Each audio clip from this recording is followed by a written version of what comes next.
Hello guys, and welcome back to my YouTube channel. My name is Victor Wanda, and today we are going to talk about 10 behaviors that destroy relationships.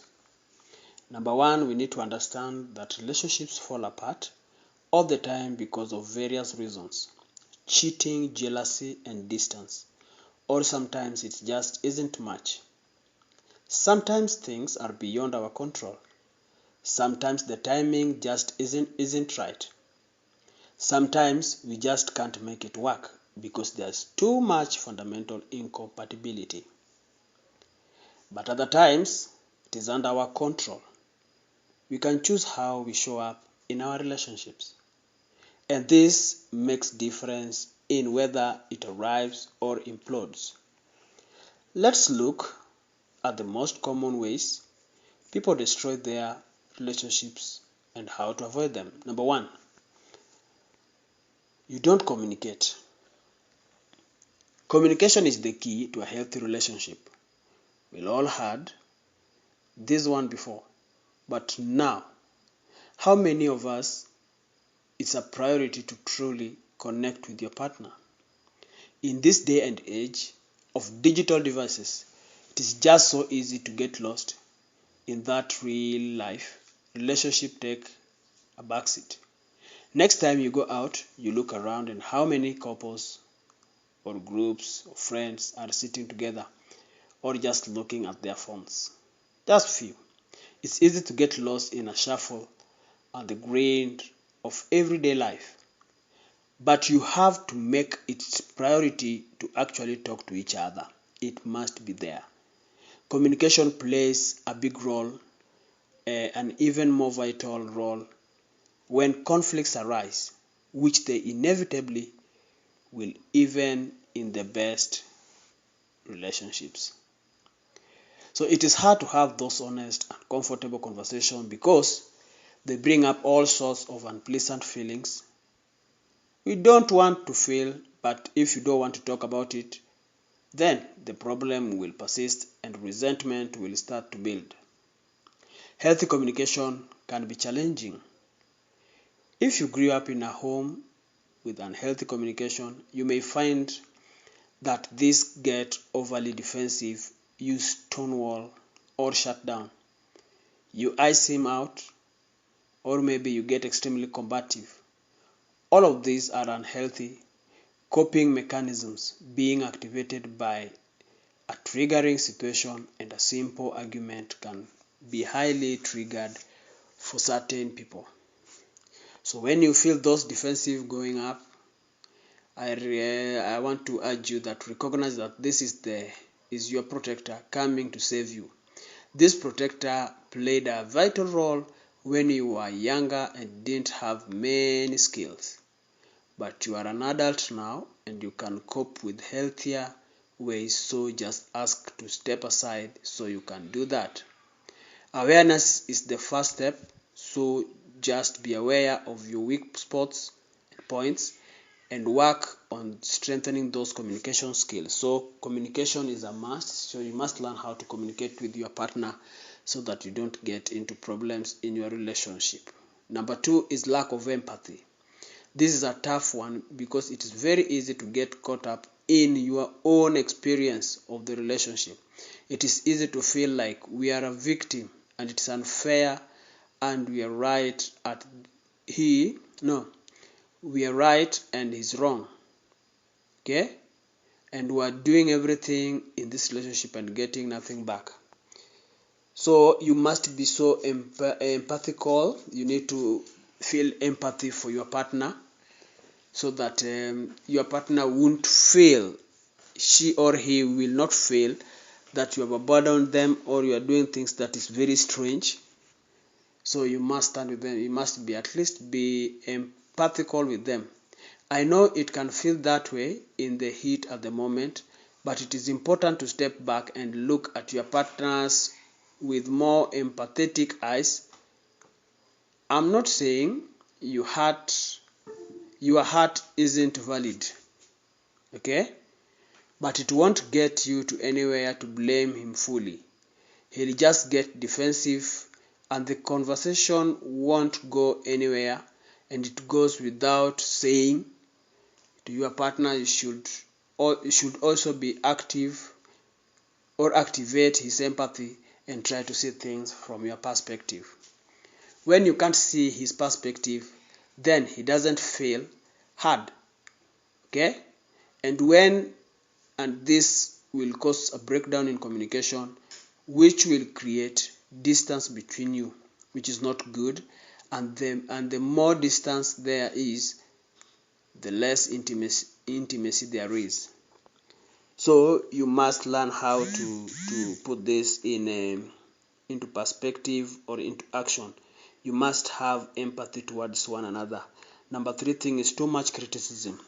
Why do we do this? We hate being criticized, but sometimes just can't help but it to our partners. It help, okay? But it help, can't help, but sometimes it help our partners, because it is good to criticize somebody for growth, okay?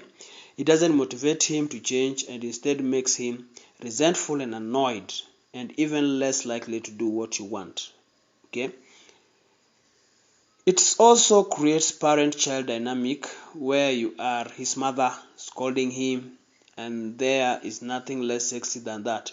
So you feel intimidative, whereby it's like you want to intimidate him or with your criticism. For example, he does something that is wrong, then you want to criticize him that this thing that you are doing is not right, you should be doing it like this, you are supposed to do it like this. You don't belittle him, okay? Don't, even if you are criticizing him, don't belittle him. If you are overly critical, then look deeper into where that comes from. Usually the thing we are most critical about in others is what we are most critical about in ourselves. For example, you are critical on, let's say, cleanliness, and you come and find that you yourself, you are not clean, so you criticize the other partner or your wife or your husband. You criticize them because of the cleanliness, which is not right. You are not supposed to pressurize them on that matter. So take a look on what is really bothering you. You might be passing through something else that is bothering you, so make sure that you don't do that. Maybe you are criticizing him for the way he folded the laundry, but really you just feel out of control in your life, like nothing is quite right. So maybe you don't feel hard, or maybe you don't feel resentment towards him for not meeting certain needs in your life, and it manifests as a criticism. For example, he didn't do something good for you. Maybe it was your birthday. He didn't take you for a cafe, or he didn't take you to a restaurant to take some coffee. So you feel like it is not good, it is not right, okay? So, and yes, sometimes we are valid critics, and it is fine to bring issues up. Just make sure you are doing it in a respectful, compassionate way, okay? Number 4, being deceptive. There is never a good reason to be sneaky in your relationship, okay? If you feel this need, ask yourself why. Do you think your partner will get angry? Are you trying to present yourself in a certain light? And you are afraid to real self won't be good enough? Trust is everything. If you can't trust him and he can't trust you, what are we here then for? Okay? So number 5, when you have no respect towards him or her. Okay? Contempt conveys, I am better than you, I don't respect you, and I'm just going to roll my eyes at everything you say because I find it so stupid. We have many people here that when they don't respect you, they will just talk ill about you. They will just, anytime you want to talk to them or you want to hear them, you will decide to hear them or not, because it seems like what they say is not important in your life, or it is not important to you, so you will not even listen unto them. So this is not good. So there must be a respect in a relationship for that relationship to grow, okay? For that relationship to grow. Mocking your partner and being sarcastic. Anytime you mock your partner is not good. It is not right to mock your partner or being sarcastic, and not in a playful way. Also, signs of contempt. These are signs of contempt. Contempt can be a result of resentment that went unchecked for way too long. And I always say resentment is poison for a relationship. Once it creeps in, it festers, and soon enough you can find any positive qualities about your partners anymore. You will not find. So you cannot find that. So if you can't respect him, you need to ask yourself why. Do you really think he's just an idiot? No. If so, why are you with him? You need to ask yourself that. Or are you just trying to protect yourself or self-sabotaging? Or are you angry over things that happens within him in the past that you never addressed? Maybe sometimes he did things that in the past, maybe he did things that were not right. Are you supposed to judge him and don't respect him? It is not right. Being too sensitive and secure. That is number 6. Being sensitive and insecure. I am not saying never get upset when your partner says or does something hurtful, okay? But it is important to step back sometimes and look at where that hurt is really coming from. We all have sore spots of the past. We all have old wounds that never fully healed. And sometimes people can say some things innocent, okay? But it's just press on that raw space. And we have an extreme reaction. You find yourself, you react very much. A lot of the time, those are our own insecurities. It's how we already felt about ourselves, but we blame our partner for making us feel a certain way. For example, if you go to cut yourself a second piece of cake and he asks, "Are you sure you want that?" and you get hysterical and think he's calling you fat. I choose that as an example because that happened to me a long time ago with my girlfriend. The fact is, I felt insecure because of that in the relationship. And like most girls and boys, I was chronically insecure about my body. Okay? So when he made that comment, my mind immediately went to, he thinks I'm fat. He thinks I'm fat and is not attracted to me. Or she's not attracted to me. Okay? Your insecurities about fatness, you need to work on it. Your insecurities can really ruin your relationship if you let them run rampant.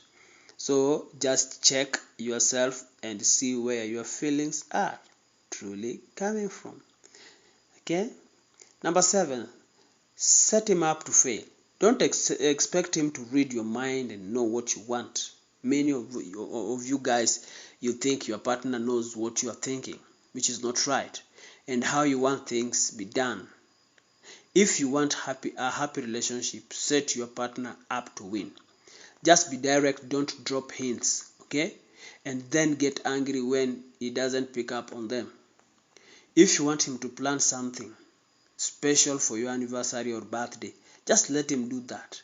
Yes, I know it would be more romantic if you could just intuit exactly what it is you want, but he can't. So just tell him instead of getting upset on the day. If you give him directions on how to make you happy, he will. So you need to show him at least what to do so that you don't get mad, okay? Number 8 is expecting your partner to fill a void. Expecting your partner to fill a void. Another person cannot repair what's broken inside you. It might feel like you'll be whole and healed from your past trauma. Okay? Once you find someone who loves you enough, but there is no such things as enough. When you have to void because it can never be filled by someone else, that place that you were hurt before, okay? Somebody else cannot fill that place. But if you outsource the task of being whole to your partner, then you will never be satisfied. And you will resent him for not giving you this thing when really and only you can give it to yourself. Love won't heal you, and it won't erase your past pains and trauma. Conversely,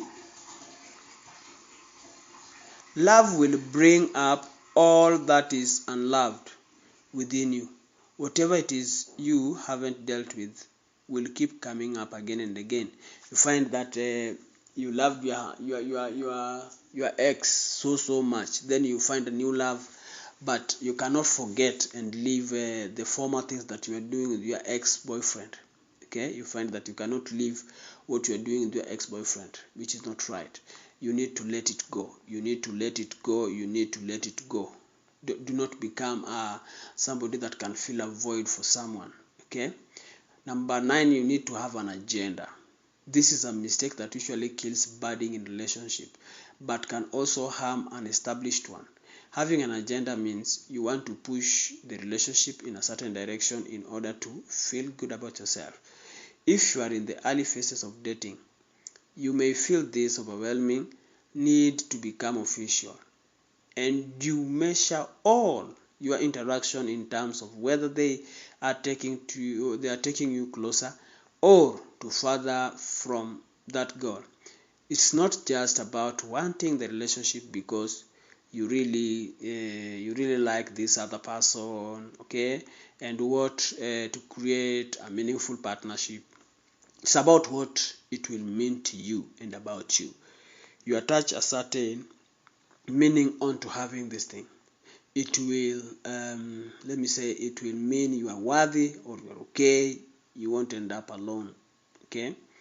Number 10, as we finish, avoiding confrontation. Happy couples aren't couples who never fight. Let me repeat that. That happy couples aren't couples who never fight. They just don't fight dirty. Okay? Argument can actually be healthy and a chance to grow as a couple. But only if you use them to reach resolution. If you are having problems, nothing will change if you ignore it. Rather, you'll end up becoming bitter and resentful, and this will poison your relationship. Okay? Avoiding confrontations can also cause you to act passive-aggressive, and this never takes things in a positive direction. The way to prevent most of this destructive behavior is to just have self-awareness. Look at what you are bringing to the interaction, because you are the only person that you will have full control over. Okay? And if you are helping or harming the state of your relationship. So you must learn how to avoid confrontation in your relationships and make sure that your relationship stands strong. Okay?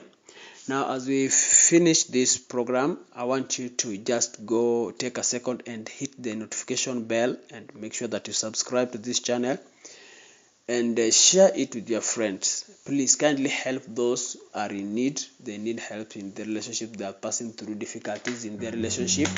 Kindly help them so that they stand well.